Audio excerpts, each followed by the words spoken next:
Yo, what's good people, it's Cactus, and in today's video, I'm mainly going to be focusing on loops. So the plan is, tomorrow I've got a studio session with another producer and an artist. The artist is going to be looking for drill beats, and I just want to come prepared. So I don't want to be cooking everything up from scratch during the day because time's limited. What I want to do is pull up with a pack of loops. I can play the loops to him, he can pick the ones that he's vibing with the most, and then I can build the drums around it. The vibe that he's gone for in the past have been piano melodies, so I might make some of them and then switch up the vibe for some others just in case he wants something new. So yeah, let's get straight into it. Alright, for the first one I'll start off with a piano melody, keep the BPM around about 140, maybe 142, and let's see what I can come up with.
Yeah, maybe something like this. It's not sounding too dark right now, but when I start adding effects, it will get a bit darker.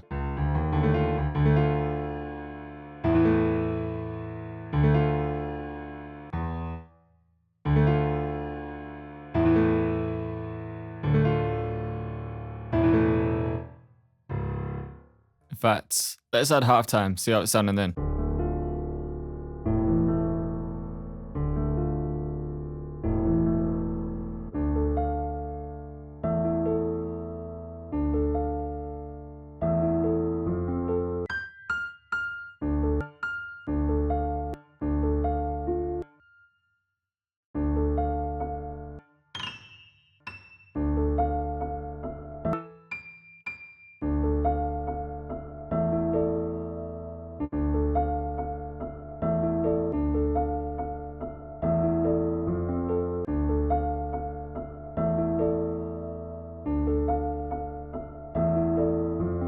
So I'm just routing the pianos to the same bus. I'm just taking out some lows.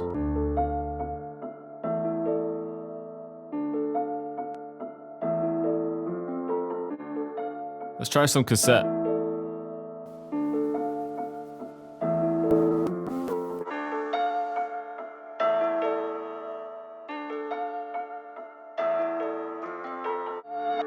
So I quite like the way Effectrix is sounding. But I'm going to render that out just because it brings it slightly off time. I'm going to add some reverb to this rendered one just to get it sounding a little bit more ambient.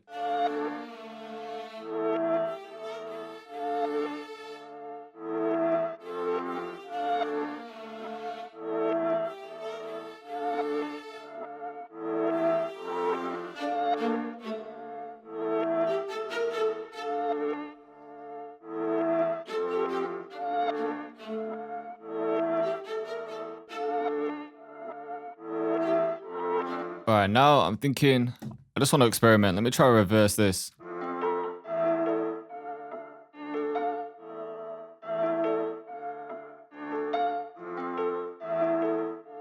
That bit sounds sick. So from like here.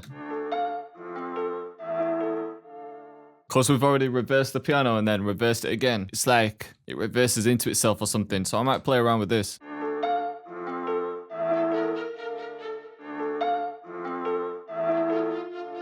Alright, and the last thing I want to add to this loop is some vocal chops. So I'm going to keep the strings for the second part, the vocals for the first part, and then when I arrange it, I'll probably just alternate it.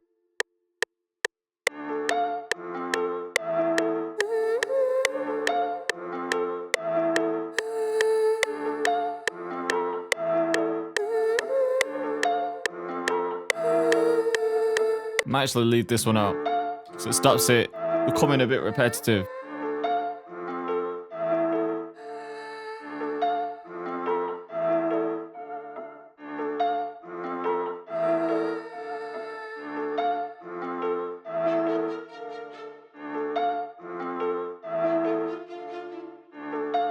took the delay off the strings too.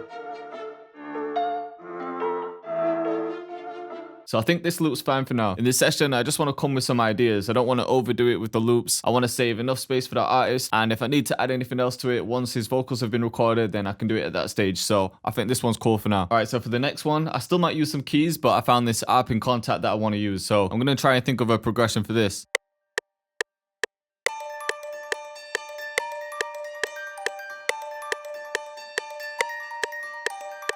And then I think halftime might be perfect on this once again.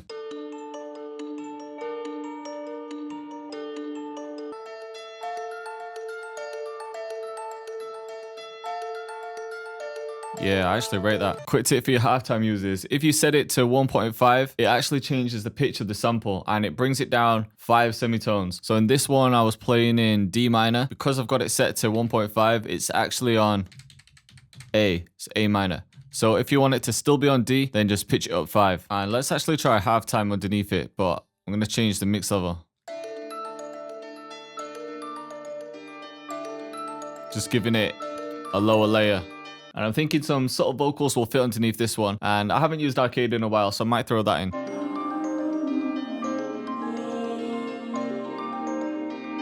So definitely want this one in. It don't even sound like a vocal, it's just some ambience.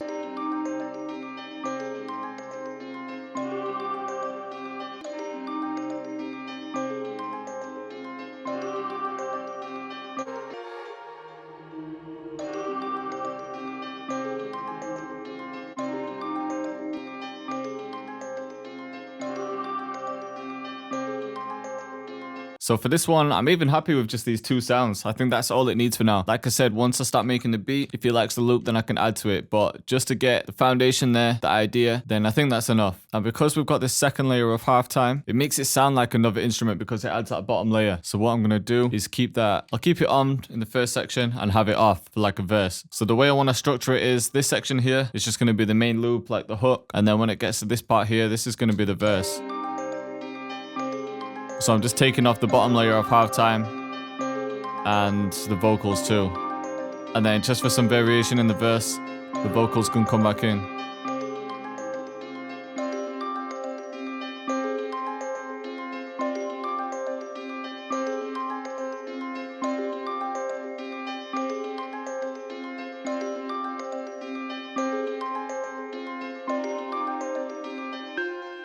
And usually when I'm saving loops, I do save the stems, but just to make it easy, I like to just separate them like this. So I just make sure that there's no reverb tail hanging over.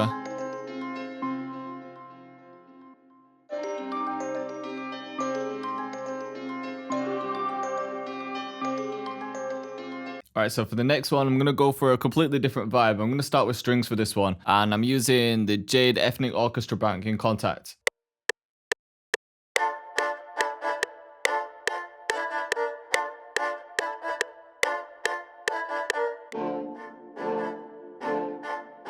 I know I've used halftime in all of the loops, but it's just a go-to plugin.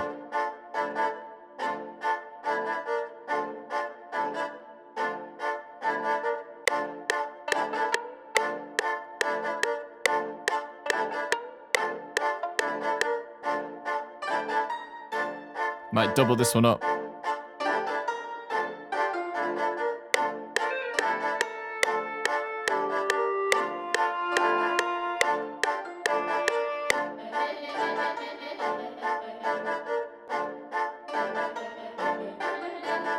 And then I just want to try something on the main strings, just to spice it up a little bit. Yeah, I think that sounds cool. But I don't want it on that often, so I'm just going to automate it and then just have it on like here.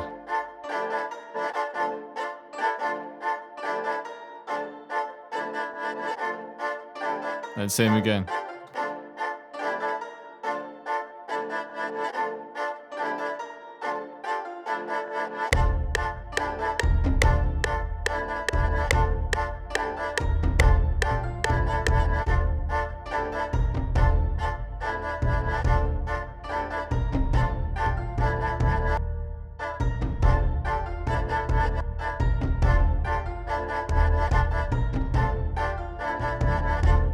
Alright, so that percussion, I just wanted to keep that in there just to add a cinematic feel, which I could add for an intro or a bridge, but I think for this loop, I've got enough elements right now, so I'm going to arrange this. Alright, so just a simple layout. This section here would be my hook, and then it would drop into a verse like this. Maybe for the second part, this would come in.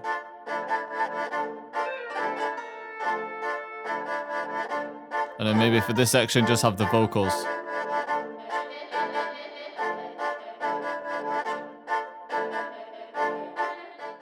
So I hope you liked the video and I hope you're feeling the loops. I know for new producers, most of them struggle with the melody making side. So hopefully you took a few gems from this one. If anything happens in the session tomorrow and I land a placement, then of course I'll let everyone know. But thanks again for watching and I'll see you next time.